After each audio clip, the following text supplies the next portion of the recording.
नमस्कार साथियों, मैं पंडित भालचंद दादीच हस्तरेखा देखना सीखने के क्रम में आज हम बात करेंगे अंगुलियों के ऊपर बनने वाले रेखाओं के बारे में।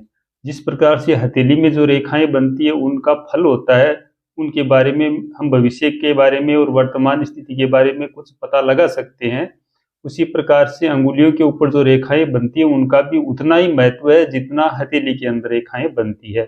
आज हम बात करेंगे तर्जनी अंगुली के ऊपर बनने वाली रेखाओं के बारे में, अतः आप ध्यान पूर्वक देखकर समझने का प्रयास करें। साथियों, अब हम तर्जनी अंगुली पर बनने वाली प्रमुख रेखाओं के बारे में समझते हैं। अंगूठे के पास वाली जो अंगुली होती है इसी को तर्जनी अंगुली बोला जाता है। तर्जनी अंगुली होती है अंगूठे के पास वाली अंगुली। यदि इस अंगुली के प्रथम पर्व पर यदि ऐसे एक खड़ी रेखा हो, जिस व्यक्ति के अंगूठे के पास वाली अंगुली तर्जनी अंगुली के प्रथम पर्व पर एक खड़ी रेखा होती है, उस व्यक्ति को पराये धन की प्राप्ति होती है। दूसरे का जो धन होता है उसको मिलता है। बिना परिश्रम किए ऐसे व्यक्ति को धन की प्राप्ति होती है। जो दूसरे के द्वारा कमाया हुआ हो ऐसा धन इस व्यक्ति को मिलता है। वो चाहे गड़ा धन मिलो चाहे किसी के द्वारा दिया गया हो, लेकिन ऐसे व्यक्ति के को पर धन जरूर प्राप्त होता है। अब हम इस अंगुली पर बनने वाली अन्य रेखाओं के बारे में समझते हैं।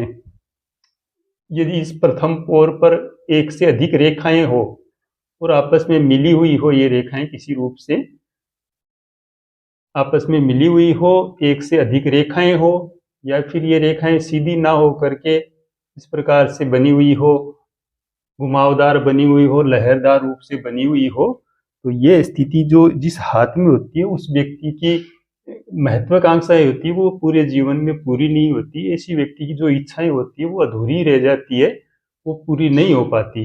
यदि एक रेखा हो तो पराय धन मिलता है, और दो तीन रेखाएं हो, लहरदार हो या आपस में मिली हुई हो, तो ऐसे व्यक्ति की जो महत्वाकांक्षाएं होती है वो पूरी नहीं होती है। अब हम अन्य स्थिति के बारे में हम बात करें तो तर्जनी अंगुली के दूसरे और तीसरे पर्व पर यदि दो तीन रेखाएं बनी हुई हो इस प्रकार से, इसकी संख्या एक हो चाहे एक से अधिक हो, तो फल एक ही होता है। ऐसा व्यक्ति जिसके द्वितीय पर्व और तृतीय पर्व के ऊपर तर्जनी अंगुली में एक या एक से अधिक रेखाएं हो, सीधी रेखाएं हो, तो ऐसा व्यक्ति बहुत विद्वान होता है, सदाचारी होता है, काफी मर्मज्ञ होता है, शास्त्रों का जानकार होता है, काफी विद्वान होता है। ऐसा व्यक्ति जीवन में ऐसा व्यक्ति सुखी रहता है, और ऐसा व्यक्ति जो होता है दूसरों पर शासन करने वाला होता है, और ऐसे व्यक्ति से हर आदमी प्रभावित होता है। ऐसा व्यक्ति जो होता है उसका इफेक्ट पड़ता है, और वो जहाँ भी जाता है अपनी वरीयता को साबित करने वाला होता है, और उस व्यक्ति की को काफी मान सम्मान भी मिलता है। यदि इन रेखाओं को कोई आड़ी रेखा काटे, एक या एक से अधिक कोई आड़ी रेखाएं काटे, तो इस फल में कुछ कमी हो जाती है। जो फल मिलता है उसका आधा ही फल मिल पाता है, पूरा फल नहीं मिलता। ऐसा व्यक्ति जो होता है उसका पूरा फल प्राप्त नहीं कर पाता जो इन सीधी रेखाओं का फल होता है। यदि इन्हीं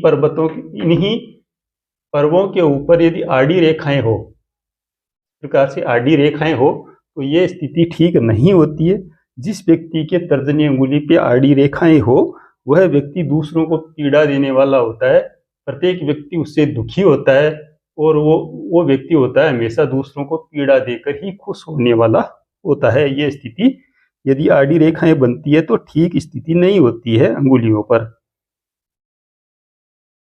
फिर हम बात करें, यदि ये रेखाएं द्वितीय पर्व पर और तृतीय पर्व पर 4 की संख्या में हो, काउंटिंग में यदि 4-4 रेखाएं बनी हुई हो, तो ऐसा व्यक्ति बहुत ही बुद्धिमान होता है, काफी वैभवशाली होता है, भगवान का भक्त होता है। ऐसे व्यक्ति में बहुत ज्ञान होता है, ऐसे व्यक्ति का बहुत मान सम्मान होता है, काफी यश प्राप्त करता है ऐसा व्यक्ति, और ऐसे व्यक्ति के पास में धन की कोई कमी नहीं होती है। कुल मिलाकर बात करें साधारण रूप से, तो इन पर्वों पर यदि आड़ी रेखाएं बनती है तो वो अशुभ होती है, खड़ी रेखाएं बनती है तो बहुत ही शुभ फल प्रदान करने वाली होती है। और उन खड़ी रेखाओं को यदि कोई रेखा काटे तो वो उस फल में कमी करने वाली होती है।